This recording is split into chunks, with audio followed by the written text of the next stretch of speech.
அருமையான தேவனுடைய சபையே, இன்றைக்கு 55வது நாளாக தேவன் நீதியும் மனிதனும் என்ற தலைப்பின் கீழ் தியானிக்கவிருக்கிறோம்.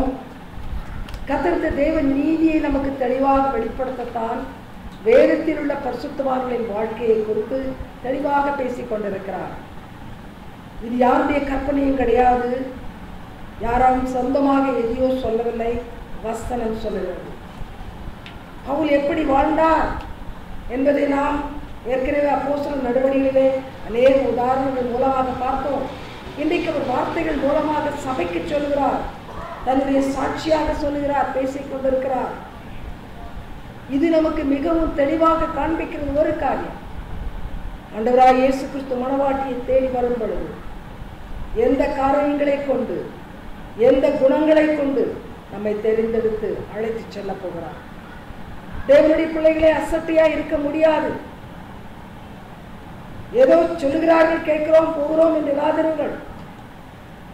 நம்மை வாழ்க்கையை உருவாக்குகிற வார்த்தைகள், எந்த பகுதியிலெல்லாம் வாழ்க்கை நரகமாக்கி கெடுத்து விட்டிருக்கிறோமோ அந்த இடத்தையெல்லாம் கர்த்தர் சரி செய்வதற்காக அவளோடு நம்மிடத்தில் பேசுகிற நேரம் இது அநேகருக்கு இல்லாத மாபெரும் சிலாக்கியம். ஆகினால் நன்றாக கவனியுங்கள் தேவனுடைய பிள்ளைகளை. சிலாக்கியம் பெற்ற நீங்களும் நானும் இதை அசட்டை செய்து கர்த்தரை விட்டு தூரம் போவோமானால் வெளியே இருக்கிற மற்றவர்களை யார் அவரிடத்தில் அழைத்து வர முடியும்? பேதுருவிடத்தில் ஆண்டவர் சொல்கிறார், நீ குணப்படு, நீ குணப்பட்ட பிற்பாடு மற்றவர்களை ஸ்திரப்படுத்து. அதே ஆண்டவர் இன்றைக்கு நமக்கும் சொல்லிக் கொண்டிருக்கிறார். நம்முடைய ஆவிக்குரிய நோய்களை நீக்குவதற்கு பரம வைத்தியர் இறங்கி வந்திருக்கிறார். நம்மை குணப்படுத்த விரும்புகிறார். குணப்படுத்தப்பட்ட பிற்பாடு எங்கெல்லாம் முடியுமோ அங்கெல்லாம் சென்று சாட்சியுள்ள வாழ்க்கையின் மூலமாக, பேசுகிற வார்த்தையின் மூலமாக மற்றவர்களை நாம் ஸ்திரப்படுத்த வேண்டும். நம்மை குறித்த ஆண்டவருடைய சித்தம் இதுவாக இருக்கிறது. ஆகையால் தேவனுடைய பிள்ளைகளை, இந்த வார்த்தைகளை அசட்டை செய்யாதீர்கள். நான் யூடியூப்ல பார்க்கிறேன், இந்த செய்தியை கேட்கிற ஒரு குறிப்பிட்ட நபர், அது யார் என்று தெரியாது, ஒவ்வொரு வாரமும் இந்த செய்தியை நான் வெறுக்கிறேன் என்று சொல்லுகிறார். பரிதாபமான நிலைமை. ஆண்டவர் நம்மை கட்டி எழுப்ப பேசும் பொழுது இந்த வார்த்தைகளை வெறுக்கிறேன் என்று ஒரு கேட்டின் மகன் சொல்வானால் அவன் எந்த நரகத்தை தெரிந்து கொண்டிருக்கான். இந்த செய்தி அந்த மகன் திருப்பியும் கேட்க போகிறான். நாளைய தினத்தில் அவன் அப்லோட் பண்ணும்போது அவன் கேட்பான். அவனுக்கு நரகம் நிச்சயமாக கர்த்தர் ஆயத்தப்படுத்தி வைத்திருக்கிறார். தேவனுடைய செய்தியை வெறுக்கிறேன் என்று ஒருவன் சொல்வானால் அவனை யார் காப்பாற்ற முடியும்? அவனை யார் சுகப்படுத்த முடியும்? நீங்கள் அப்படி இருக்க மாட்டீர்கள் என்று விசுவாசிக்கிறேன். கர்த்தர் நம் பேரில் அளவில்லாத அன்பு வைத்திருக்கிறார். ஆகையினால் தான் நம்மை திருத்துவதற்காக நம்மோடு கூட பேசிக் கொண்டிருக்கிறார். செவி கொடுப்போம், சிந்தித்து செயல்படுவோம். கர்த்தருடைய வருகை சமீபம். திடீரென்று ஒரு நாள் சபை காணாமல் போய்விடும். கர்த்தருக்கு இந்த ஆயத்தமாக இருக்கிற பிள்ளைகள் இப்பூமியில இருக்க மாட்டார்கள். வெகு சீக்கிரத்தில் வேத புத்தகம் கிடைக்காமல் போய்விடும். வசனங்களுக்காக பூமி ஒரு கடையாந்திரத்திலிருந்து அடுத்த கடையாந்திர வரையிலே பயணம் செய்தால் வசனம் கிடைக்காது. அன்று எங்குமே செல்ல முடியாது. அனித்தியமான இந்த உலக ஆசைகளை பின்பற்றி ஓடிக்கொண்டிருப்போமானால் நமக்கு ஐயோ. ஆகையால் தேவனுடைய பிள்ளைகளை எச்சரிக்கையை ஏற்றுக்கொள்ளுங்கள், செயல்படுங்கள், சீக்கிரமாக மாறுங்கள். பவுலை போல மாறுங்கள். பவுல் இயேசு கிறிஸ்துவை போல வாழ்வதற்கு பிரயாசப்பட்ட மனிதன். ஆகையினால் இந்த வார்த்தைகள் நமக்கு கிரியை செய்தால் நாம் இயேசு கிறிஸ்துவை போல மாறுவோம்.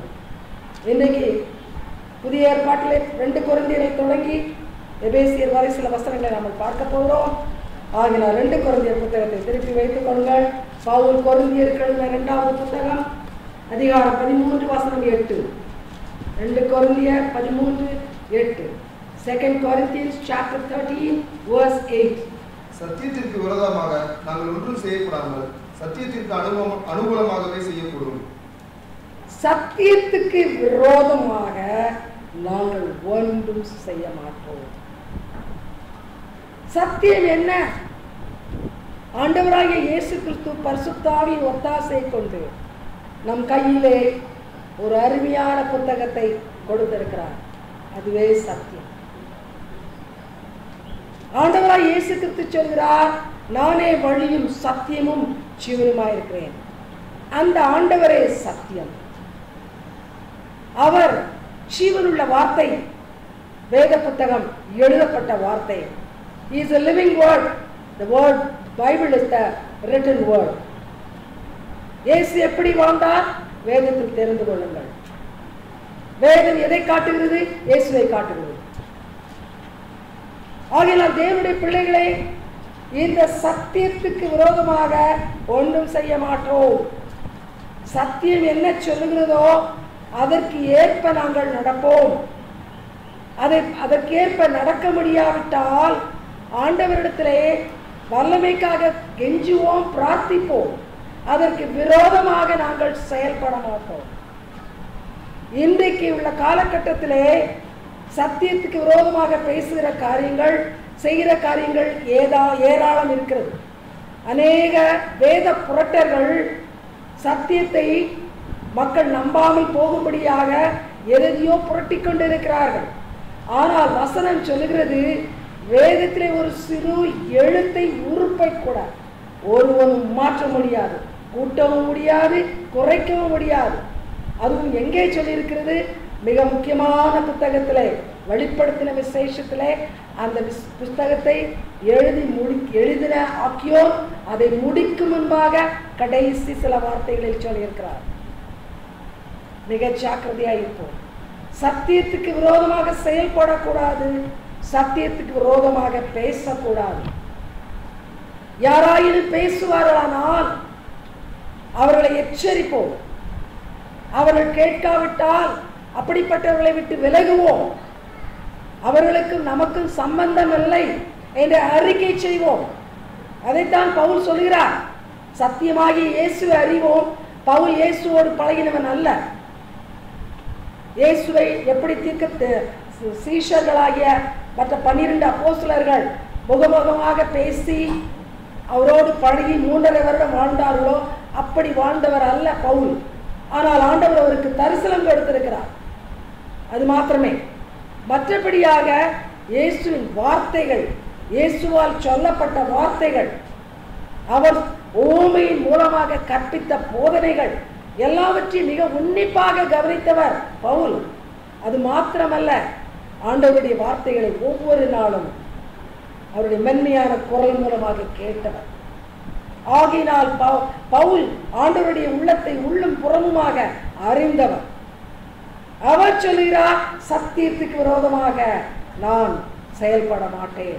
நாங்கள் தன்னோடு கூட ஊழியம் செய்த ஊழியர்களையும் சேர்த்து சொல்கிறார், we never dare to go against the truth. Truth is everything to us. We want to follow the truth as it is. தேவ பிள்ளைகளே, அப்படிப்பட்ட ஒரு நோக்கம் இருக்குமானால் எந்த ஒரு காரியத்திற்கும் யாருடைய ஆலோசனை தேடுவோம்? நாம் வேதத்தின் ஆலோசனை.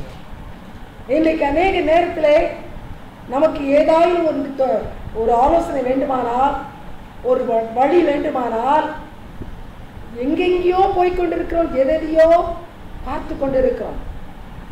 போலி கிறிஸ்தவம் இன்றைக்கு எல்லா இடங்களிலும் இருக்கிறது. நீங்கள் ஒருவர் போதகர் என்று சொன்னால் உடனே நம்பி போய்விடாதிருங்கள். தீர்க்கதரிசி என்று சொன்னால் நம்பி உடனே போய்விடாதிருங்கள். ஏராளமான போலித்தனம். சத்தியத்துக்கு போங்கள். Search the scriptures. வேதம் சொல்லுகிறது, வேதத்தை ஆராய்ந்து படியுங்கள். உங்களுக்கு ஆலோசனை தேவையா? கர்த்தரோடு நெருங்கிய உறவு வைத்து அவருடைய குரலை கேட்கக்கூடாத நிலையில் இருப்பீர்களானால் வசனத்தில் தேடி கண்டுபிடியுங்கள், வாசியுங்கள். ஆண்டவரே, திசை தெரியாமல் இருக்கிறேன், எனக்கு பாதை காண்பியும் என்று சொன்னால், உங்கள் உள்ளத்தில் உண்மை இருந்தால் கர்த்தர் பேசவே பேசுவார். கர்த்தரை சோதிப்பதற்காக do not test your God. ஏதோ சோதிப்பதற்காக செய்தால் ஆக்கினை வரும். ஆனால் உண்மையிலேயே சத்தியத்தை அறிந்து கொள்ள வேண்டும் என்ற அவா இருக்குமானால் கர்த்தர் பேசுவார். அவர் பேசுகிற தெய்வம். He speaks. You can hear him every day, all through the day. Whenever you want any kind of counseling, he will talk to you. என்னுடைய பிள்ளைகளை சத்தியத்துக்கு விரோதமாக செயல்படாதவர்கள், சத்தியத்துக்கு விரோதமாக பேசாதவர்கள். தொடர்ந்து பார்ப்போம். 2 கொரிந்தியர் 13வது அதிகாரம் 10வது வசனம். 13ஆம் அதிகாரம் வசனம் 10. 2 Corinthians chapter 13 verse 10. ஆனதால் இடித்து போட வந்த மூன்ற கட்டவே கர்த்தர் எனக்கு கொடுத்த அதிகாரத்தின்படி நான் உங்களிடத்தில் வந்திருக்கும் போது கண்டிதம் பண்ணாதபடிக்கு நான் தூரமாய் இருந்தவர்களை எழுதுகிறேன். Praise God. கிறிஸ்தவர்கள் அறிந்து கொள்ள வேண்டிய விஷயம், மிகவும் முக்கியமான விஷயத்தை இந்த இடத்துல பவுல் நமக்கு சொல்கிறார். இடித்து போட அல்ல, ஊன்ற கட்டவே. Never to destroy but to build. அநேக நேரத்திலே நாம் என்ன செய்து கொண்டிருக்கிறோம்? அழித்து கொண்டிருக்கிறோம். We destroy. எப்படியாக ஒரு சபை இன்றைக்கு இடித்து போடப்படுகிறது? தெளிவாக உங்களுக்கு சொல்கிறேன். ஒரு ரட்சிக்கப்பட்ட மனிதன் புதிதாக பிறந்த குழந்தைக்கு சமானம். எங்கோ ஒரு பிரசங்கம் கேட்டான், கர்த்தருடைய அழைப்பை ஏற்றுக்கொண்டான், ரட்சிக்கப்பட்டான். அவன் இனிமேல் நான் ஆண்டவருக்குள் வளர வேண்டும் என்று ஒரு விசுவாசி இடத்தில் போகிறான், அல்லது ஒரு சபைக்குள் நுழைகிறான். அங்கே அவனுக்கு கொடுக்கப்படுகிற வசனங்கள் அவனை ஊன்ற கட்டுகிற வசனங்களாக இல்லை. அவன் கிறிஸ்துவுக்குள் வளரும்படியாக கொடுக்கப்படுகிற வார்த்தைகளாக இல்லை. அந்த வார்த்தைகள் அவன் கர்த்தரிடத்திலிருந்து பெற்றுக்கொண்ட அந்த நிலைமையில் இருந்து அவனை பாழாக்கி விடுகிறது, இடித்து போடுகிறது, அவனை ஒரு பயனற்ற ஒரு மனிதனாய் மாற்றி விடுகிறது. தேவனுடைய பிள்ளைகளே, இங்கு ஒரு பெரிய எச்சரிக்கை இருக்கிறது. வசனத்தை கேட்க வேண்டும், ஆராதனைக்கு செல்ல வேண்டும். எங்கே செல்ல வேண்டும்? கர்த்தருடைய வசனம் நம்மளை கட்டி எழுப்புகிற இடத்திற்கு, ஆவியிலே நம்மை கட்டி எழுப்ப வேண்டும். புதிதாக பிறந்த குழந்தையாக ஒரு சபைக்குள் வந்தால் நாளடைவிலே ஆவிக்குரிய முதிர்ச்சியை நாம் பெற வேண்டும். அதுதான் கட்டி எழுப்புவது. ஒரு கட்டட தொழிலாளி கட்டடத்தை செங்கல் வைத்து கட்டி கொண்டிருக்கிறான். ஒன்றும் தெரியாத, கட்டடத்தை பற்றி ஒன்றும் தெரியாத ஒருவன் உள்ளே வந்தால் அவன் அதை கட்ட மாட்டான், மேற்கொண்டு கட்ட மாட்டான். அதை ஒருவேளை இடித்து போடுவான், அல்ல அதற்கு எந்த உதவியும் செய்யாமல் போவான். இப்படித்தான் இன்றைக்கு ஆவிக்குரிய நிலைமையிலே அநேகர் அழிந்து கொண்டிருக்கிறார்கள். சபை என்று சொல்கிற அநேகருக்கு இயேசு சுவாமி சீக்கிரம் வரப்போகிறார் என்று தெரியாது. முடிவு காலத்தின் நிகழ்வுகள் எப்படிப்பட்டவர்களாக இருக்கும், அதை குறித்து கர்த்தர் என்ன எச்சரிக்கை கொடுத்திருக்கிறார் தெரியாது. ஏன் அவர்கள் பைபிளை படிப்பதில்லை? ஏன் படிப்பதில்லை? படிக்க சொல்லி யாரும் ஊக்குவிப்பதில்லை. வேதத்தின் மகத்துவத்தை யாரும் எடுத்து சொல்லுவதில்லை. அப்படிப்பட்டவர்கள் என்ன செய்வார்கள்? இடித்து போடப்பட்டவர்களாகத்தான் இருப்பார்கள். தேவ பிள்ளைகளே, உங்களுக்கு ஆண்டவர் எச்சரிக்கை கொடுக்கிறார், நீங்கள் கட்டப்பட வேண்டும். அதோடு கூட ஒருவேளை ஊழியம் செய்கிற நிலையில் நீங்கள் இருப்பீர்களானால், மற்றவர்களுக்கு ஆலோசனை சொல்லக்கூடிய விசுவாசிகளாக இருப்பீர்களானால் மற்றவர்களை கட்டி எழுப்ப வேண்டும். நீங்கள் ஆவிக்குரிய வார்த்தைகளை மற்றவர்களோடு பேசும் பொழுது அந்த வார்த்தைகள் மற்றவர்களை கட்டி எழுப்ப வேண்டும்.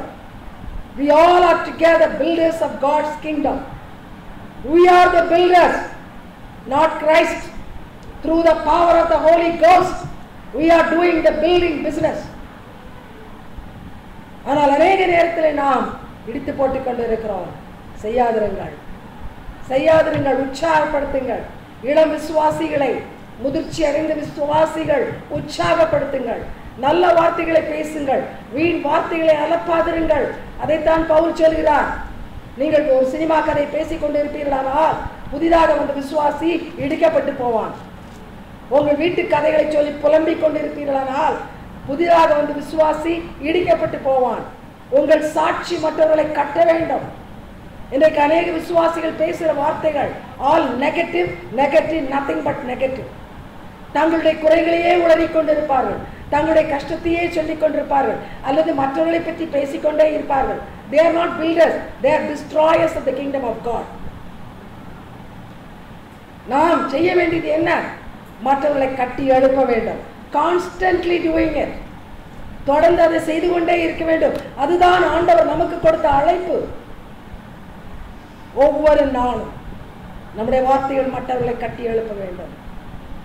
நம்முடைய வாழ்க்கை கிறிஸ்துவின் சாயலை வெளிப்படுத்த வேண்டும். அது தானாகவே மற்றவர்களை கிறிஸ்துவுக்குள் கட்டி எழுப்பும். தேவனுடைய பிள்ளைகளை பவுலோடு கூட சேர்ந்து சொல்ல முடியுமா? நான் இழுத்து போடுகிற காரியத்தை அல்ல, ஊன்ற கட்டுகிற காரியத்தையே செய்து கொண்டிருக்கிறேன். நான் உணர்ந்திருக்கிறேன், அதைத்தான் செய்து கொண்டிருக்கிறேன். My life can be built others. யாராக என் உன்னிப்பாக கவனித்தால் என் வாழ்க்கை மற்றவர்களை கட்டி எழுப்பும். என் வாழ்க்கை மற்றவர்களை இடித்து போடாது. சொல்ல முடியுமா? If not repent today. அது நடக்காமல் இருக்குமானால் இன்றைக்கு மனம் திரும்புங்கள். உங்கள் வாழ்க்கை மற்றவர்களை கட்டி எழுப்பட்டும். அப்படி இருந்தால்தான் கிறிஸ்து அவர்கள் என்று சொல்ல முடியும். இயேசு சுவாமி ஒரு நாளும் எந்த விதமான புலம்பல் பாடவில்லை, கம்ப்ளைண்ட் பண்ணிக்கொண்டே இருக்கவில்லை, வேண்டாத காரியங்களை பேசிக்கொண்டே இருக்கவில்லை. அவர் வாயை திறந்தார், முத்துக்கள் தான் வந்தது. அருமையான வார்த்தைகளை கொட்டினார், பேசினார், மக்களை கட்டினார், எழுப்பினார். தேவச்சனமே, நீங்களும் நானும் அதைத்தான் செய்ய வேண்டும். செய்வோம். தொடர்ந்து வார் கலாத்தியர் பவுல் எழுதின புத்தகத்தை பாருங்கள். கலாத்தியர் 1வது அதிகாரம் வசனம் 10. கலாத்தியர் 1:10. Galatians chapter 1 verse 10. இப்பொழுது நான் மனுஷரையா தேவனையா யாரை நாடி போதிக்கிறேன்? மனுஷரையா பிரியப்படுத்த பார்க்கிறேன்? நான் இன்னும் மனுஷரை பிரியப்படுத்துகிறவனாய் இருந்தால் நான் கிறிஸ்துவின் ஊழியக்காரன் அல்லவே. இந்த புத்தகத்தினுடைய பின்னணியத்தை நான் உங்களுக்கு சொல்ல வேண்டும். இந்த கலாத்தியா சபை ஆண்டவரை ஏற்றுக்கொண்டது ஆரம்ப நாட்களிலே. நன்றாக கிறிஸ்துவுக்குள் வளர்ந்து கொண்டிருந்த சபைக்குள் வேத புரட்டர்கள் நுழைந்தார்கள். தகாதவற்றை போதித்து மக்களை பாரம்பரியத்துக்கு திரும்ப சொன்னார்கள். கவனியுங்கள், எப்பொழுதுமே சபைக்கு ஒரு பெரிய எதிரி என்னவென்றால் அது பாரம்பரியம். அதையும் தெளிவாக சொல்கிறேன். ட்ரெடிஷன்ஸ், பாரம்பரியம், இது எப்படி வருகிறது? யாரோ ஒரு நாள் தனக்கு தோன்றினது, தனக்கு நன்றாக தோன்றினது என்று சொல்லி எதையோ எழுதி வைத்திருக்கிறார், எதையோ மற்றவர்களுக்கு போதித்து பரப்பி வைத்திருக்கிறார்கள். இது ஆண்டவரால் கொடுக்கப்பட்டது அல்ல. God breathed word is the Bible, nothing but the Bible. ஆனால் நீங்கள் கத்தோலிக்க சபைக்கு போவீர்களானால் கேட்டகிசம் என்று சொல்வார். அநேக காரியங்கள் மனிதரால் போதிக்கப்பட்டவைகள். அநேக கல்ட் ரிலேட்டட் டினாமினேஷன்ஸ் இருக்கிறது. அவர்கள் எல்லாரும் ஒரு பைபிள் வைத்திருப்பார்கள். எல்லாமே மனிதனுடைய சொந்த கருத்துக்களை ஊற்றி திணித்து எழுதப்பட்ட புத்தகம். இதில் மனிதனுடைய பாரம்பரியங்கள் காணப்படும். அவருடைய எண்ணங்கள், அவருடைய வழிமுறைகள், அவருடைய வழிபாட்டு முறைகள், அவருடைய சிந்திக்கிற காரியங்கள், அவர்கள் சிந்திக்கிற காரியங்கள் அதில் இருக்கும். இப்படித்தான் யூதர்கள் அந்த நாட்களிலே யூத மதம் என்ற ஒன்றை தோற்றுவித்தார்கள். கவனியுங்கள், ஆண்டவராய் இயேசு கிறிஸ்து மோசை மூலமாக, பிதாவாகிய தேவன் மோசை மூலமாக கொடுத்த நியாயப்பிரமாணத்தை மனிதனால் பின்பற்ற முடியவில்லை. மனிதன் தவறி விழுந்தான், சிறைப்பட்டு போனான். ஆனால் இந்த சிறையிலிருந்து மீட்கப்பட்டு திரும்பி வந்த யூதர்கள் மறுபடியுமாக விக்கிரக வழிபாடுகளுக்கு போகவில்லை. ஆண்டவர் தீர்க்கதரிசியை கொண்டு அவர்கள் பேசவும் இல்லை. அவர்களுக்கு என்ன செய்வது என்று தெரியவில்லை. அப்படிப்பட்ட நேரத்தில் தான் யூத மதம் உருவாயிற்று. இந்த யூத மதத்தில் ஏராளமான பாரம்பரியங்கள், வெளிப்படையான காரியங்கள். இப்படி செய்தால்தான் ஆண்டவருக்கு பிரியம். கைகளை கழுவ வேண்டும், செப்பு குடங்களை கழுவ வேண்டும், வெளியே இருந்து உள்ளே வந்தால் துணியை துவைக்க வேண்டும். இப்படி பல மனுஷனால் ஏற்படுத்தப்பட்ட பாரம்பரியத்துக்கு அடுத்த காரியங்கள். ஆனால் என்றைக்கு ஆண்டவர் சிலுவைக்கு சென்றாரோ அன்றைக்கு எழுத்தாகிய அந்த நியாய பிரமாணமும் அந்த நியாயப்பிரமாணத்தை பின்பற்றி வந்த யூதர்களால் ஏற்படுத்தப்பட்ட வழிபாட்டு முறைகளும் கேன்சல் ஆகிவிட்டது. கவனிங்கள், ஆல்டர்ல சென்று தீபம் ஏற்றுவது அல்லது புதிதாக சுட்ட அப்பத்தை கொண்டு அங்கே வைப்பது, இப்படிப்பட்ட காரியங்கள் இல்லை. இதையெல்லாம் ஆண்டவர் மாற்றி போட்டார், முற்றிலுமாக மாற்றி போட்டார். ஒரே தரம் தன்னை பலியாக கொடுத்து விட்டார். ஆகினால் அங்கே பலியிட வேண்டிய அவசியம் இல்லை, அங்கே தீபம் ஏற்றி அவரை வழிபட வேண்டிய அவசியம் இல்லை. புரிகிறதா? இதெல்லாம் all these were cancelled. ஆனால் இந்த கலாத்தியா சபையிலே ஆண்டவரை ஏற்றுக்கொண்டு நன்றாக வளர்ந்து கொண்டிருந்த மக்களை சிலர் உள்ளே சென்று கலக்கிவிட்டார்கள். அவர்கள் சொன்னார்கள், மோசேயினுடைய நியாயப்பிரமாணம் அவசியம், விருத்த சேதனம் பண்ணுவது அவசியம், பழைய ஏற்பாட்டில் சொல்லப்பட்டிருக்கிற பலிகளை செய்வது அவசியம். இப்படி பல காரியங்களை அவர்களுக்கு சொல்லி அவரை குழப்பி விட்டார்கள். ஆகையினால் அந்த கலாத்தியா சபையில் உள்ள சிலர் பழைய பாரம்பரிய காரியங்களுக்கு செல்ல ஆரம்பித்தார்கள். அந்த காலகட்டத்திலே பவுல் எழுதுகிறார், விழுந்து போன ஒரு சபைக்கு பவுல் எழுதுகிறார். It is a letter written to a backslidden church. அதுக்கு தான் எழுதுகிறார், இன்னும் மனுஷரை பிரியப்படுத்தினார். ஒரு காலத்திலே நான் மனுஷரை பிரியப்படுத்தினேன், எனக்கு கர்த்தருடைய உள்ளம் தெரியாது, கர்த்தர் என்னிடத்தில் பேசுவதை நான் கேட்க முடியாத நிலைமை. ஆகினால் மனுஷரை பிரியப்படுத்தி வாழ்ந்து கொண்டிருந்தேன். ஆனால் இனிமேல் நான் அப்படி வாழ முடியாது. கவனியுங்கள், நாம் இயேசு சுவாமியை அவருடைய சத்தியத்தை ஆழமாக அறியாத நாட்களிலே நானும் கூட சொல்லுவேன், பாரம்பரிய சபையில் உட்கார்ந்து கொண்டிருந்த நாளிலே போதகர் என்ன சொன்னாரோ அதே வேதவாக்கு. அவர்கள் சொல்வார்கள், இஸ்ரவேல் நாட்டிலிருந்து நாங்கள் இப்பொழுது அப்பமும் திராட்சரசமும் கொண்டு வந்தோம், இது மற்ற ரசத்தை விட பரிசுத்தமானது, மற்ற அப்பத்தை விட பரிசுத்தமானது என்று சொன்னால் அதை நான் நம்பினேன். புரிகிறதா? மனிதனுடைய வார்த்தைகளை நம்பினோம், மனிதனுடைய வார்த்தைகளை, மனிதனை பிரியப்படுத்த அந்த வார்த்தைகளை நம்பி அதன்படி செயல்பட்டோம். ஆனால் இப்பொழுதோ அது தேவையில்லை. இயேசுவை அறிந்தாயிற்று, இயேசுவை சொந்த ரட்சகராய் ஏற்றுக்கொண்டாயிற்று. இப்பொழுது மனிதனை பிரியப்படுத்த முடியாது, பிரியப்படுத்துவது ஆண்டவராய் இயேசுவை மாத்திரம்தான். அவர் என்ன சொல்கிறார்?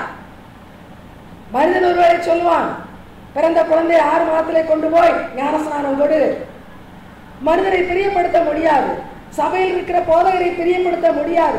நான் ஆண்டவரை பிரியப்படுத்த முடியும், பிரியப்படுத்த வேண்டும். 6 மாத குழந்தைக்கு ரட்சிப்பு உண்டா? இல்லை. ஞானஸ்நானம் யாருக்கு? ரட்சிக்கப்பட்டவர்களுக்கு. ரட்சிக்கப்பட்டவர்களுக்கு தான் ரட்சிப்பை வெளிப்படையாக அறிவிக்க, பாவத்துக்கு மறைத்து நீதிக்கு உயிர்த்தெழுகிற நிலைமை, அது மூழ்கி ஞானஸ்நானம் பெறுகிறது. ஆகினால் மனிதனை பிரியப்படுத்த அதை செய்யக்கூடாது, ஆண்டவரை பிரியப்படுத்த வேண்டும். ஆண்டவர் என்ன சொல்கிறார்? கவனியுங்கள், நம்முடைய பாரம்பரியங்கள் நிறைய காரியத்திலே வேதத்துக்கு விரோதமாக செயல்படுகிறது. அப்படி நாம் பின்பற்றி தொடர்ந்து சென்று கொண்டிருப்போமானால் கர்த்தரை பிரியப்படுத்த முடியாது. You are here to please God, not man. Who is man that I should please him? What can man do? He can only kill my body. He cannot kill my soul and send me to hell. No. அதனால்தான் ஆண்டவர் சொன்னார், சரீரத்தை மாத்திரம் கொல்ல வல்லவர்களுக்கு பயப்பட வேண்டாம், சரீரத்தையும் கொண்டு ஆத்மாவை நரகத்தில் தள்ளுகிற தேவனுக்கு பயப்பட வேண்டும். ஆகினால் தேவனுடைய பிள்ளைகளை மனிதரை பிரியப்படுத்த இன்றைக்கும் முரட்டாட்டம் செய்து கொண்டிருப்பீர்களானால் அதை நிறுத்துங்கள். ஏன் முரட்டாட்டம் என்று சொல்கிறேன்? வேதம் அப்படித்தான் சொல்கிறது. முரட்டாட்டம் பண்ணக்கூடாது, இரண்டகம் பண்ணக்கூடாது, அது பில்லி சூரியத்துக்கு சமம். புரிகிறதா? சத்தியத்தை தெரிந்த பிற்பாடு சத்தியத்துக்கு விரோதமாய் போய்கொண்டிருப்பது ஆண்டவர் ஏற்றுக்கொள்ள முடியாத ஒரு காரியம். ஆகையினால் தேவனுடைய சபையே கர்த்தருடைய வார்த்தைக்கு கீழ்ப்படியுங்கள். என்றைக்கு இயேசுவின் ரத்தம் உங்களை கழுவிற்றோம், பாவ மன்னிப்பு நிச்சயத்தை பெற்றுக்கொண்டீர்களோ, அன்றைக்கு வேதத்திலே என்ன சொல்லப்பட்டிருக்கிறதோ அதை பின்பற்றுங்கள். அதை பின்பற்றி போதிக்கிறவர்களை போதிக்கிறவர்களை பிரியப்படுத்தாதீர்கள், போதிக்கிறவருடைய வார்த்தைகளுக்கு கீழ்ப்படியுங்கள். எக்காரணத்தை கொண்டு மனிதரை பிரியப்படுத்த வேண்டாம். அது எப்பேற்பட்ட பரிசுத்தவானா இருந்தாலும் மனிதரை பிரியப்படுத்தாதீர்கள். Never try to please man, always please God. புரிகிறதா? மக்களுக்கு மரியாதை கொடுங்கள், நேசியுங்கள். அவர்களை பிரியப்படுத்த ஆண்டவருக்கு விரோதமாக எதையும் செய்யாதீர்கள்.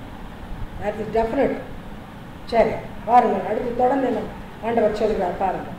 கலாத்தியர் 1 அதிகாரம் 16வது வசனம். 1 அதிகாரம் 16வது வசனம். Galatians chapter 1 verse 16. தம்முடைய குமாரனை நான் புறஜாதிகளிடத்தில் சுவிசேஷமாய் அறிவிக்கும் பொருட்டாக அவரை எனக்குள் வெளிப்படுத்த பிரியமாயிருந்த போது உடனே நான் மாம்சத்தோடும் இரத்தத்தோடும் யோசனை பண்ணாமலும். Praise the Lord. பவுல் ஆண்டவர் இயேசுவை அறியவில்லை. யூத மதத்திலே ஆழமாக போனவர், கமாலியேலின் பாதத்தில் உட்கார்ந்து போதிக்கப்பட்டவர், யூத மார்க்கத்தின் நுணுக்கங்களை அறிந்தவர். ஆனால் ஆண்டவராகிய இயேசு கிறிஸ்து அவரை அழைத்தார். ஆண்டவருக்கு தெரியும் அவன் பக்தி உள்ளவன், பக்தி வைராக்கியம் உள்ளவன். ஆண்டவருக்கு இதெல்லாம் தெரியும். ஆனால் உன்னுடைய வைராக்கியம் தவறான இடத்தில் இருக்கிறது. உன்னுடைய பக்தி உன்னை பரலோகத்துக்கு நடத்தவில்லை. வா. ஆண்டவர் அழைத்தார். ஆண்டவர் அழைத்த உடனே ஆண்டவருடைய அழைப்பை ஏற்றுக்கொண்டான். சொல்லுகிறான், அதற்கு பிற்பாடு மாம்சத்தோடும் இரத்தத்தோடும் நான் யோசனை பண்ணவில்லை. நான் வளர்ந்த பாரம்பரிய சூழ்நிலை இப்படி ஆயிற்றே, எனக்கு போதித்த யூத மத குருக்கள் இப்படி போதித்தார்களே, வேதவாதர்கள் இப்படியல்லவா போதித்தார்கள், நான் அவர்களை கொஞ்சம் ஆலோசிக்கட்டும், அவர்களுடைய ஆலோசனை கேட்கட்டும், அல்லது என்னுடைய சொந்த அறிவிலிருந்து நான் யோசித்து செயல்படட்டும். நோ, மாம்சத்தோடு இரத்தத்தோடு யோசனை பண்ணவில்லை. God told me I will obey. இன்றைக்கு அநேகர் ஞானஸ்நானம் எடுங்கள் என்று சொன்னால் எடுக்க மாட்டார்கள். ஆண்டவராய் இயேசு கிறிஸ்துவை ஏற்றுக்கொண்டவுடனே கர்த்தர் எப்படியாயிலும் வெளிப்படுத்துவார். ஒருவேளை இங்கே நீங்கள் இருக்கிறீர்கள், உங்களுக்கு உங்களிடத்தில் பேசுவதற்கு ஒரு சபையை நடத்துகிற ஒரு போதகரை போல நான் இருக்கிறேன், நான் சொல்லித் தருவேன். ஆனால் நான் ஆண்டவரை ஏற்றுக்கொண்ட நாளிலே எனக்கு அப்படி சொல்லித்தர யாருமே இல்லை. ஞானஸ்நானம் பெற வேண்டும், அது முக்கியமான காரியம் என்று யாரும் சொல்லித்தர இல்லை. ஏனென்றால் நான் அப்பொழுதும் பாரம்பரிய சபையில் இருந்தேன். அங்கே குழந்தை ஞானஸ்நானம் தான் போதிக்கப்பட்டது, அதைத்தான் நடைமுறைப்படுத்தினார்கள். எனக்கு சொல்லித்தர யாரும் இல்லை. அப்படிப்பட்ட நாட்களிலே ஆண்டவர் 3 முறை என்னோடு இடைப்பட்டார். நீ மூழ்கி ஞானஸ்நானம் எடுக்க வேண்டும். நானே எடுத்தேன், இவையெல்லாம் நிறைவேற்ற இடம் கொடு என்று சொன்னேன். இதெல்லாம் உங்களுக்காக நான் செய்த காரியங்கள், எடுத்தாக வேண்டும் என்று ஆண்டவர் எனக்கு தெளிவாக சொன்னார். அப்பொழுது நான் ஐயோ என்னுடைய பாரம்பரிய சபையில் இருக்கிற போதகரை கேட்க வேண்டும், மற்றவர்களை ஆலோசனிக்க வேண்டும் என்று நான் செய்யவில்லை. ஏன் செய்யவில்லை? இந்த மாதிரியான வசனங்களை வாசித்து அதில் அபியாசப்பட்டிருந்தேன். கர்த்தருடைய வார்த்தைகளை வாசித்து தெரிந்து கொண்டிருந்தேன். நான் எவரிடத்திலும் கேட்கவில்லை. உற்றார் உறவினர்கள் கேட்டால் தேவையில்லை என்று சொல்லியிருப்பார்கள். போதகரிடத்தில் போய் கேட்டால் அது பைத்தியக்கார பெந்தைகோஸ்தல் டீச்சிங் என்று சொல்லியிருப்பார்கள். யாரையும் கேட்கவில்லை. கர்த்தர் சொன்னார், கீழ்ப்படிந்தேன். அதுதான் பவுல் சொல்கிறார். இன்றைக்கு நிறைய பேர் அதை செய்வதில்லை, செய்யவே மாட்டார்கள். நான் ஒருவர் முழுசை ஞானஸ்நானம் எடுத்துவிட்டேன். நானும் கூட எடுத்திருந்தேன் ஒரு முழுசை ஞானஸ்நானம். அறியாத பருவத்தில் என்னமோ பண்ணிவிட்டார்கள். ஆனால் கர்த்தர் பேசின போது நான் கீழ்ப்படிந்தேன். இன்றைக்கு கீழ்ப்படியாத பாரம்பரிய சபை மக்கள் ஏராளம் உண்டு. ஆண்டவர் சொல்கிறார், தேவனுடைய காரியங்களிலே மாம்சத்தோடும் இரத்தத்தோடும் யோசனை பண்ணாதே. இயேசுவை அறியாத யாராயும் ஒருவர் உனக்கு வாழ்க்கை துணைவராக வர பிரியப்பட்டால் மாம்சத்தோடு இரத்தத்தோடு யோசனை பண்ணாதே. மாம்சம் சொல்லும் அதில் தப்பு ஒன்றில்லை. உறவினர்கள் ஒருவேளை சொல்வார்கள், தப்பில ஒன்றுமில்லை. கர்த்தர் சொல்லுகிறார், அவர்கள் நடுவில் இருந்து புறப்பட்டு போ, அவர்கள் நடுவில் இருந்து புறப்பட்டு போ, நான் உன்னை பிரித்தெடுத்தேன். செப்பரேட் தம். வேதத்தில் பழைய ஏற்பாட்டில் கூட இருக்கு, அவர்களை பிரித்து விடுங்கள். அவர்களை பிரித்து விடுங்கள். We are separated people. No more should we be doing that which the other people are doing. அதுதான் தெளிவாக சொல்லப்படுகிற காரியம். சத்தியம் என்ன சொல்லுதோ அதற்கு கீழ்ப்படி, ஆண்டவர் என்ன சொல்கிறாரோ அதற்கு கீழ்ப்படி. மாம்சத்தோடும் ரத்தத்தோடும் யோசனை பண்ண அவசியம் கிடையாது. அதைத்தான் வேதம் போதிக்கிறது. தொடர்ந்து வாருங்கள். கலாத்தியர் 2ஆம் அதிகாரம் 14வது வசனம். கலாத்தியர் 2:14. Galatians chapter 2 verse 14. இப்படி அவர்கள் சுவிசேஷத்தின் சத்தியத்திற்கேற்றபடி சரியாய் நடவாததை நான் கண்டபோது எல்லாருக்கும் முன்பாக நான் பேதுருவை நோக்கி சொன்னது என்னவென்றால், யூதனாய் இருக்கிற நீர் யூதர் முறைமையாக நடவாமல் புறஜாதியார் முறைமையாக நடந்து கொண்டிருக்க புறஜாதியாரை யூதர் முறைமையாக நடக்கும்படி நீர் எப்படி கட்டாயம் பண்ணலாம்? இங்கே நடந்தது என்னவென்றால், யூத முறைமையை விட்டு விசுவாசிகள் வெளியே வந்து விடுகிறார்கள். யூத பாரம்பரியத்தை, முறை என்றால் பாரம்பரியம், யூத மதத்தினுடைய பாரம்பரியங்களை விட்டு வெளியே வந்து விடுகிறார்கள். இப்பொழுது விசுவாசிகளுடைய வழி வேறு. அதனால்தான் அப்போஸ்தலருடைய போதனை என்று வேதம் சொல்கிறது. அப்போஸ்தல போதனையில் அவர்கள் வளர்ந்தார்கள், நடந்தார்கள். யூதருடைய போதனையில் நடக்கவில்லை. அப்படி இருக்கும் பொழுது ஒரு சமயம் பேதுரு என்ன செய்தார்? யூதர்களை பிரியப்படுத்த யூதர்களோடு சேர்ந்தார். It was a test. புரியுதா? பேதுரு நல்லவர், அவர் கெட்டவர் என்று சொல்லவில்லை. ஏதோ தப்பி தெரியாதபடி ஒரு பயம் வந்து ஆட்கொண்டது. இயேசு மரணத்துக்கு முன்பாக பயந்து போய் இயேசுவை மறுதளித்தார் அல்லவா? அது போல ஒரு சிறு பயம் வந்துவிட்டது. உடனே யூதர்களோடு கூட சேர்ந்து உட்கார ஆரம்பித்தார். அதை பார்த்த பவுல் சொன்னார், மாயம் பண்ணாதே, யூத முறைமைகளை விட்டு நீ வெளியே வந்தாய். இப்பொழுது நீ பாரம்பரியத்தை பின்பற்றவில்லை. இப்பொழுது ஏன் யூதர்களை பார்த்தவுடன் ஏன் நடித்துக் கொண்டிருக்கிறாய்? கவனியுங்கள், நடிக்கிற கிறிஸ்தவர்களுக்கு இது ஒரு போதனை. இன்றைக்கு நிறைய கிறிஸ்தவர்கள், கவனியுங்கள், புற மதத்திலிருந்து வந்தவர்கள் நடிக்க மாட்டார்கள். ஆனால் பாரம்பரிய கிறிஸ்தவத்திலிருந்து வந்தவர்கள் நிறைய பேர் நடிப்பார்கள். ஏனென்றால் ட்ரெடிஷன்ல ஊறி போனார்கள். அவர்கள் உண்மையான வேதத்துக்கு அடுத்த காரியங்கள் வரும் பொழுது, ஐயோ என்னுடைய பழைய போதகர் பார்த்து விட்டால் என்ன செய்வது? நான் அல்லேலூயா சொல்லி கர்த்தரை ஸ்தோத்திரிப்பதை பழைய போதகர் கேட்டுவிட்டால் என்ன பண்ணுவது என்று சொல்லி மாயம் பண்ணுவது, வேறு விதமாக நடிப்பது. புரிகிறதா? இப்படி செய்யவும் கூடாது. யாராயும் செய்தால் அவர்களை கண்டிக்க வேண்டும். இது நம்முடைய கடமை. அதைத்தான் பவுல் செய்தார். பேதுரு ஆவிக்குரிய வாழ்க்கையிலே பவுலுக்கு சீனியர். ஆனால் பேதுரு செய்தது தவறு என்று தெரிந்தவுடனே பவுல் அவரை கண்டித்தார். ஒருவேளை நாம் சொல்லுவோம் அதிக பிரசங்கித்தனம் என்று. இல்லை, வேதம் சொல்லுகிறது ஒருவருக்கு ஒருவர் புத்தி சொல்லுங்கள். இருக்கிறதா? எந்த புத்தகத்தில் இருக்கிறது சொல்லுங்கள். எபிரேயர்கள் நிருபத்தில் 4ஆவது எவ்வளவு நெருங்கி வர பார்க்கிறீர்களோ அவ்வளவு அதிகமாக ஒருவருக்கு ஒருவர் புத்தி சொல்லுங்கள். ஒருவருக்கு ஒருவர் புத்தி சொல்ல வேண்டியது நம்முடைய கடமை. ஒருவர் தப்பு செய்தால் அவங்க செய்துட்டு போட்டு நமக்கு என்ன? அவர்கள் இயேசுவை ஏற்றுக்கொண்டார்கள், ஆனால் இப்பொழுது நாள் பார்க்கிறார்கள், நேரம் பார்க்கிறார்கள், பாரம்பரியத்தின்படி சில காரியங்களை செய்து கொண்டிருக்கிறார்கள். செய்தா செய்துட்டு போறாங்க, நமக்கு என்ன? இல்லை, சொல்ல வேண்டும். ஏற்றுக்கொள்கிறார்களோ ஏற்றுக்கொள்ளவில்லையோ அது அவர்களை பொறுத்தது. சொல்ல வேண்டியது நம்முடைய கடமை. புரிகிறதா? அதைத்தான் பவுல் செய்தார். இந்த மாதிரியான ஒரு காரியம் சபையில் இருக்குமானால் அறியாதவர்கள் தெரியாதவர்கள் தெரிந்து கொண்டு கிறிஸ்துவுக்குள் வளருவார்கள். அப்படி நாம் சொல்லிக் கொடுக்காத பட்சத்திலே அவர்கள் பழைய வழிகளிலே தொடர்ந்து இருந்து கொண்டிருப்பார்கள். கிறிஸ்துவுக்குள் ஒருவர் வந்தவுடனே கிறிஸ்துவுக்குள் நடக்கிற நடை எப்படி? Walk with Christ. What is it? கிறிஸ்துவோடு நடப்பது எப்படி? அதை சொல்லித்தர வேண்டும். புரிகிறதா? கவனிங்கள், இன்றைக்கு நிறைய பேர் நம்மள என்ன செய்து கொண்டிருக்கிறோம்?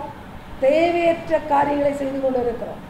தேவையற்ற வழிமுறைகளை பின்பற்றி கொண்டிருக்கிறோம். இது நம்மை பரலோகத்துக்கு அழைத்து செல்லாது. ஒரு கிறிஸ்தவனாய் இருப்போமானால் நம்முடைய நோக்கம் பரலோகத்துக்கு செல்வதாக இருக்க வேண்டும். கட்டாயமாக பரலோகத்துக்கு செல்ல வேண்டும் என்ற நோக்கத்தோடு கிறிஸ்துவுக்குள் வளர வேண்டும்.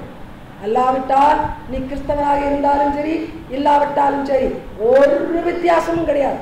நீ யாராகவும் இருக்கலாம். நீ ஒருவேளை கடவுளே இல்லை என்று சொல்லுகிற நாத்திகனாக கூட இருக்கலாம், பரவாயில்லை. கிறிஸ்துவை ஏற்றுக்கொண்டால் கிறிஸ்து காண்பிக்கிற வழிகளில் நட. அந்த நடைமுறைகளை கற்றுக்கொள்ள பிரயாசப்படு. அப்படி இல்லாவிட்டால் நீ கிறிஸ்தவராக இருந்தால் ஒன்றும் பிரயோஜனம் இல்லை, இல்லாவிட்டால் ஒரு பிரயோஜனமும் கிடையாது. இதை உணர வேண்டும். தொடர்ந்து வாருங்கள். கலாத்தியர் 2:20. கலாத்தியர் 2ஆம் அதிகாரம் வசனம் 20. Galatians chapter 2 verse 20. கிறிஸ்துவுடனே கூட சிலுவையில் அறையப்பட்டேன், ஆயினும் பிழைத்திருக்கிறேன். இனி நான் அல்ல, கிறிஸ்துவே எனக்குள் பிழைத்திருக்கிறார். நான் இப்பொழுது மாம்சத்தில் பிழைத்திருக்கிறதோ என்னில் அன்பு கூர்ந்து எனக்காக தம்மைத்தாமே ஒப்புக் கொடுத்த தேவனுடைய குமாரனை பற்றும் விசுவாசத்தினாலே பிழைத்திருக்கிறேன். Praise God. நல்லா கவனிங்க. கிறிஸ்துவின் ஜீவன் நமக்குள் வந்தால் நமக்குள் கிறிஸ்து பிழைத்திருப்பார். அதைத்தான் பவுல் சொல்லுகிறார், I died. என்னுடைய சுயம் செத்துவிட்டது. என்றைக்கு நான் ரட்சிக்கப்பட்டேனோ அன்றைக்கு என்னில் வந்த மாற்றம் என்னுடைய சுயம். எனக்கு எல்லாம் தெரியும், நான் பெரிய ஆள், நான் படித்தவன், நான் மதிப்புக்குரியவன். இந்த சுயம் செத்து போய்விட்டது. இப்பொழுது எனக்குள் கிறிஸ்து வாழ்கிறார். It's no more I, it is Christ. புரிகிறதா? உண்மையான மறுபிறப்பின் அனுபவம், மறுபிறப்பு. கவனியுங்கள், நாம் பிறந்தோம், ஏதோ கலாச்சாரத்தில் வளர்ந்தோம், எதையோ நம்பி வளர்ந்தோம். ஒரு நாள் இயேசு நம்முடைய பாவத்தை மன்னித்த போது நாம் மறுபடியும் பிறந்தோம். அப்படியானால் என்ன? பழைய ஜீவன் வெளியே போய் கிறிஸ்துவின் ஜீவன் நமக்குள் வந்துவிட்டது. The old is gone. Everything brand new. இப்பொழுது எனக்குள் கிறிஸ்து வாழ தொடங்குகிறார். So it is no more I, it is Christ in me. It is Christ through me and I for Christ. புரிகிறதா? எவ்வளவு அழகாக சொல்கிறார் பாருங்கள். கிறிஸ்துவே எனக்குள் பிழைத்திருக்கிறார். ஆகினால் நான் முன்பு வாழ்ந்தது போல வாழ முடியாது. முன்பு ஒருவேளை இரக்கமற்றவராக இருந்தேன். இப்பொழுது கிறிஸ்து எனக்குள் வாழ்ந்தால் கிறிஸ்துவின் இரக்கம், கிறிஸ்துவின் மனதுருக்கம் என் மூலமாக வெளிப்பட வேண்டும். நான் முன்பு ஒரு சண்டைக்காரனாக இருந்தேன். யாராலும் 2 பேர் சந்தோஷமா இருந்தால் எனக்கு பிடிக்காத சண்டை மூட்டி விட்டேன். ஆனால் இப்பொழுது நான் கிறிஸ்து எனக்குள் வந்தால் அவர் சமாதான பிரபு, நான் சமாதானம் பண்ண வேண்டும். ஆகினால் தான் சமாதானம் பண்ணுகிறவர்கள் யார்? தேவ புத்திரர்கள். சமாதானம் பண்ண வேண்டும். இது நம்முடைய வேலை. இப்பொழுது கிறிஸ்து எனக்குள் பிழைத்திருந்தால், என்னுடைய இடத்தில் கிறிஸ்து இருந்தால் எதை செய்வாரோ அதை நான் செய்ய வேண்டும். விபச்சாரத்திலே கையும் மெய்யுமாக பிடிக்கப்பட்ட மகள் கொல்லப்பட வேண்டும் என்று மக்கள் சொன்னார்கள். ஒருவேளை கிறிஸ்துவுக்குள் வருவதற்கு முன்பாக நாமும் சொல்லி இருக்கலாம், அவள் கொல்லப்பட வேண்டும், அவள் கொல்லப்பட வேண்டும்.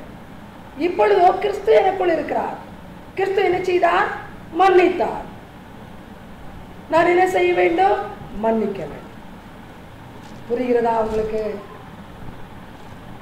நம்முடைய சுபாவம் கிறிஸ்துவின் சுபாவமாக மாற வேண்டும். நம்முடைய செயல்கள் கிறிஸ்து செய்கிற செயல்களாக மாறிவிட வேண்டும். That is the total transformation. மனம் மறுரூபப்படுவதனால், மனம் புதிதாகிறதுனால் மறுரூபப்பட வேண்டும். renewed mind, all thinking gone. My thinking pattern has changed. I am altogether a different person. புரிகிறதா தேவனுடைய பிள்ளைகளே? அநேக நேரங்களில் நம்முடைய வாழ்க்கை எப்படி இருக்கிறது? கிறிஸ்து எனக்குள் வாழ்கிறாரா? அப்படி இருக்கிறதா? நாம் செய்கிற செயல்கள், நாம் பேசுகிற பொய்கள், நாம் எடுத்து கட்டி மிகைப்படுத்தி சொல்கிற வார்த்தைகள், வேதத்தை பல காரியங்களை புரட்டி பேசுகிற காரியங்கள், பெருமையாக பேசுகிற காரியங்கள், கிறிஸ்து எனக்குள் இருக்கிறார் என்று வெளிப்படுத்த முடியுமா? இச்சிக்கிற காரியங்கள், சுயத்தை நிலைநாட்டுவதற்காக சாதிக்க வேண்டும் என்று நினைக்கிற காரியங்கள் கிறிஸ்துவை வெளிக்காட்டுமா? கிறிஸ்து சாதனையாளர் அல்ல, மனுக்குலத்துக்காக வேதனைப்பட்டவர். கிறிஸ்து ஒருபோதும் தன்னை உயர்த்தினவர் அல்ல, தன்னை தாழ்த்தினவர். அப்படியானால் கிறிஸ்துவின் சுபாவம் என்னில் வெளிப்பட வேண்டுமானால் நான் எவ்வளவு தாழ்மையோடு இருக்க வேண்டும், எவ்வளவு எளிமையாக இருக்க வேண்டும், எவ்வளவு பொறுமையாக இருக்க வேண்டும். இன்றைக்கு நம்மளில் அநேக கிறிஸ்தவர்களுக்கு ஒரு சிறு வார்த்தையை கூட பொறுத்துக் கொள்வதற்கு பொறுமை கிடையாது. பயங்கர கோபம், பயங்கர எரிச்சல், சண்டை குணம் மாறவே இல்லை, குற்றம் கண்டுபிடிக்கிற குணம் மாறவே இல்லை, கோல் சொல்லுகிற குணம் மாறவே இல்லை, பொய் எடுத்ததுக்கெல்லாம் பொய் மாறவில்லை. நீ என்ன கிறிஸ்துவை ஏற்றுக்கொண்டாய்? உனக்குள் எந்த யார் வாழுகிறது? அந்த பழைய பாம்புதான் உனக்குள் இருக்கிறான். நீ சொல்லிக் கொள்கிறாய் நான் கிறிஸ்தவன் என்று சொல்லி, உன் வாயினால் நீ கிறிஸ்தவன் என்று சொன்னால் நீ கிறிஸ்தவனாய் மாறிவிட மாட்டாய். உனக்குள் கிறிஸ்து வாழ்ந்தால் சாத்தானுடைய பழைய பாம்பாகிய அந்த சாத்தானுடைய பழைய காரணங்கள் ஒழிந்து போகும். நீ வித்தியாசமாயிருப்பாய், மற்றவர்களுக்கு விட்டு கொடுப்பாய், மற்றவர்களை வாழ வைத்து சந்தோஷப்படுவாய், மற்றவர்களுக்கு என்னெல்லாம் செய்ய முடியுமோ சேவை செய்து அதிலே பிரியப்படுவாய்.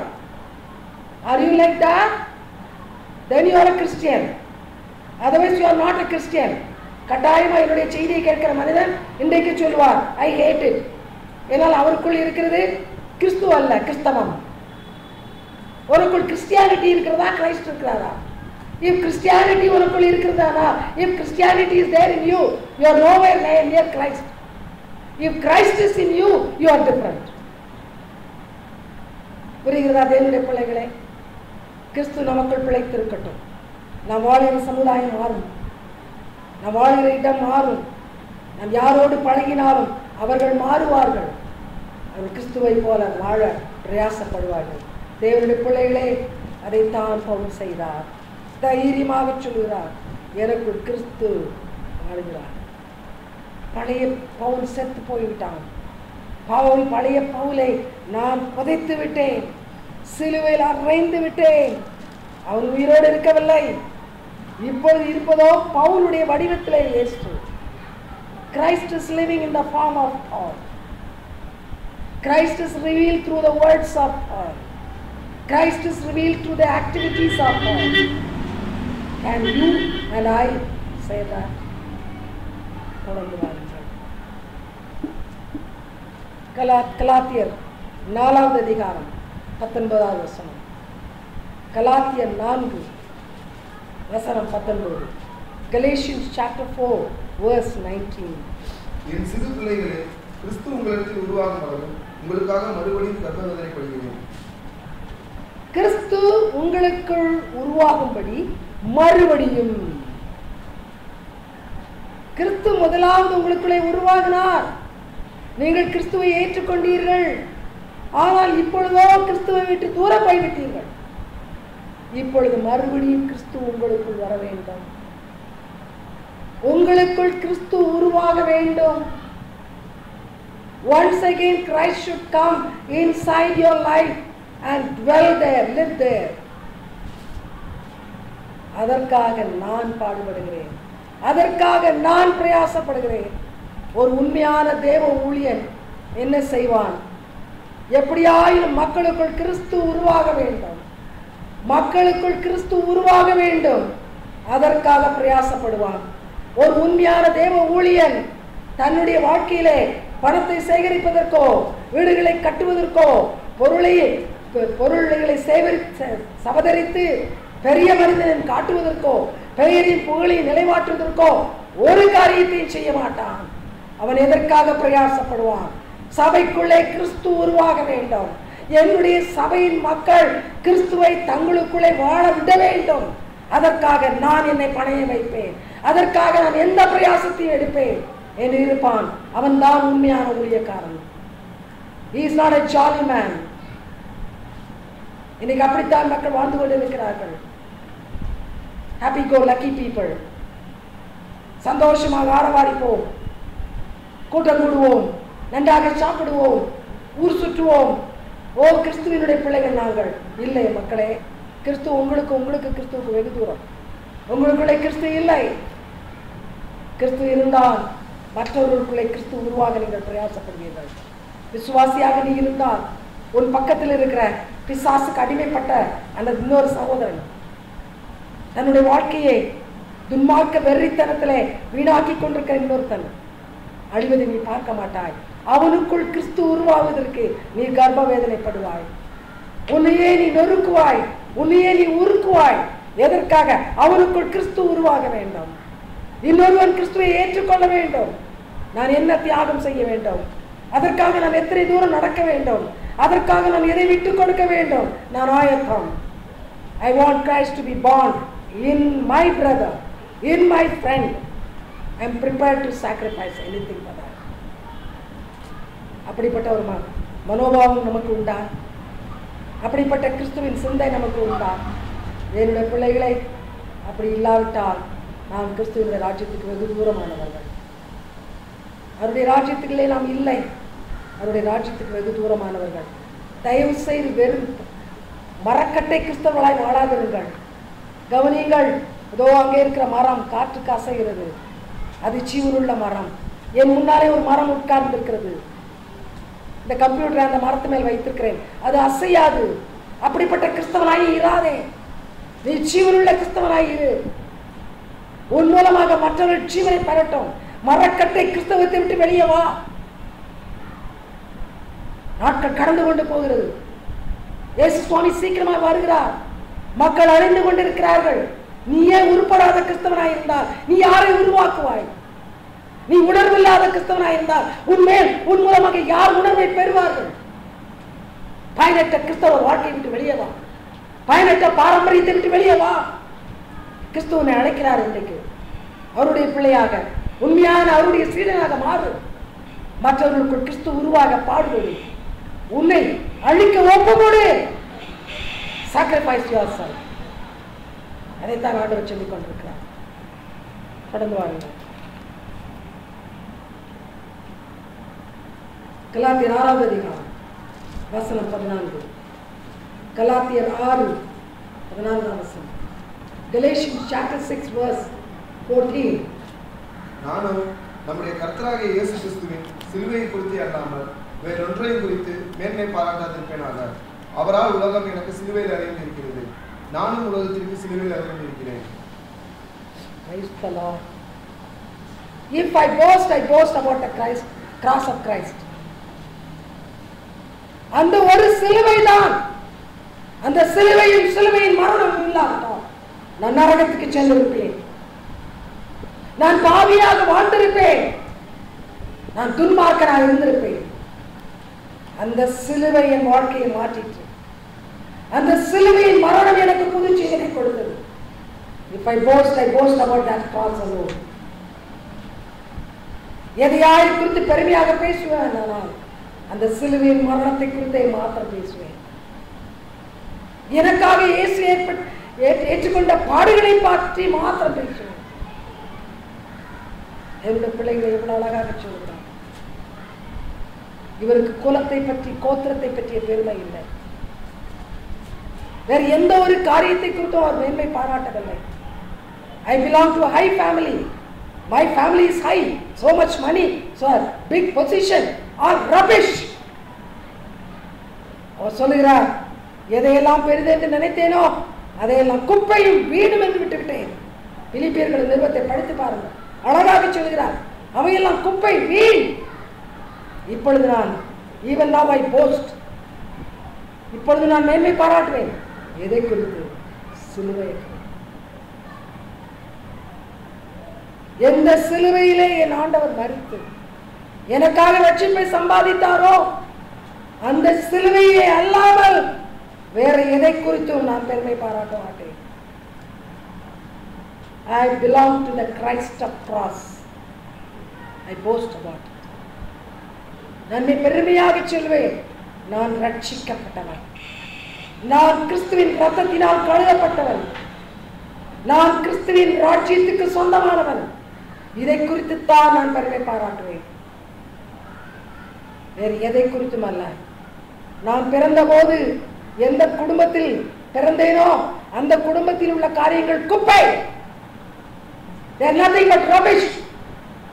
ராஜ பரம்பரையில் பிறந்திருக்கலாம், செல்வம் உள்ள குடும்பத்தில் பிறந்திருக்கலாம், ரபிஷ். ஒன்றே ஒன்றை குறித்து பெருமை பாராட்டுவேன், மேன்மை பாராட்டுவேன். அது என்ன? நான் கிறிஸ்துவினுடையவன், கிறிஸ்து என்னுடையவன். I belong to Christ, Christ belongs to me. இதை குறித்து நான் எங்கேயும் பேசுவேன், எந்த இடத்திலும் மேன்மையாக பேசுவேன். அதையெல்லாம் வேறு ஒன்றுமில்லை. என்னுடைய பிள்ளைகளை, ஒரு உண்மையான கிறிஸ்தவன், தேவ நீதியை வெளிப்படுத்துகிற கிறிஸ்தவன் இதைத்தான் செய்வான். ஆனால் இன்றைக்கு நாம் எதையோ பேசி பெருமைப்பட்டுக் கொண்டிருக்கிறோம். என்னை போல் அதை செய்ய ஆள் இல்லை, என்னை போல இதை சாதிக்க ஆள் இல்லை. Oh, I am top of the world, I am on top. You go to the bottomless pit.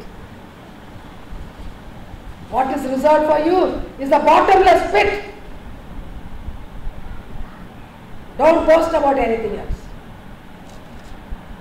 Everything that the world offers is rubbish, nothing but rubbish. உலகம் கொடுப்பதெல்லாம் குப்பை, உலகத்திலே நாம் அனுபவித்ததெல்லாம் குப்பை. இந்த கிறிஸ்துவ மூலமாக நான் அனுபவிக்கிற பாடுகள் எனக்கு மேன்மை. என் ஆண்டவருக்காக நான் பாடுகள் அனுபவிக்கிறேன், நான் என் ஆண்டவருக்காக நான் வேதனைகள் அனுபவிக்கிறேன், அதை குறித்து மேன்மை பாராட்டுவேன். அதுவும் ஒரு சிலுவை. அந்த சிலுவையை குறித்து தான் நான் மேன்மை பாராட்டுவேன். I suffer to build the kingdom of God. I boast about it. I boast about my suffering. மற்றவர்கள் என்னை கேவலமாக பேசுகிறார்கள், அது எனக்கு மேன்மை. மற்றவர்கள் என்னை துன்பப்படுத்துகிறார்கள், அது எனக்கு மேன்மை. அதைத்தான் பவுல் சொல்கிறார். என்னுடைய பிள்ளைகளை நம்ம எத்தனை பேர் அப்படி சொல்ல முடியும்? நம்ம எத்தனை பேர் அப்படி சொல்ல தகுதியோடு வாழ்ந்து கொண்டிருக்கிறோம்? சிந்திக்கிறோம். ஒரே ஒரு வசனத்தை தியானித்து முடியும். கலாத்தியர் 6வது அதிகாரம் 17வது வசனம். கலாத்தியர் 6:17. Galatians chapter 6 verse 17. இனிமேல் ஒருவனும் எனக்கு வருத்தம் உண்டாக்காதிருப்பானாக. கர்த்தராகிய இயேசுவினுடைய அச்சாடையாளங்களை நான் என் சரீரத்திலே தெரிந்து கொண்டிருக்கிறேன். கிறிஸ்துவின் அச்சு அடையாளங்களை தரித்துக் கொண்டிருக்கிறேன். மிக அழகாக தைரியமாக சொல்கிறார். இன்னைக்கு நிறைய பேர் சொல்லுவாங்க, நிறைய பேர் இன்னைக்கு இந்த உலகத்துல நான் அமெரிக்கன் சிட்டிசன் சொல்லி பெருமைப்படுற ஆட்கள் எவ்வளோ இருக்காங்க. எனக்கு தெரியும், இதே ஈபி காலையில் எனக்கு தெரிஞ்ச பேர் சில பேர் இருக்கிறாங்க. அவங்க கால் தரையிலே படாது, ஏன்னா அவங்க அமெரிக்காவில் வாழ்றாங்க. குப்பை. ஏன்னா அமெரிக்கா தான் பெரிய நாடு, செல்வந்த நாடு, எல்லா நாடையும் கண்ட்ரோல் பண்றதுக்கு அதுக்கு பவர் இருக்கு. அந்த அமெரிக்கா குப்பை.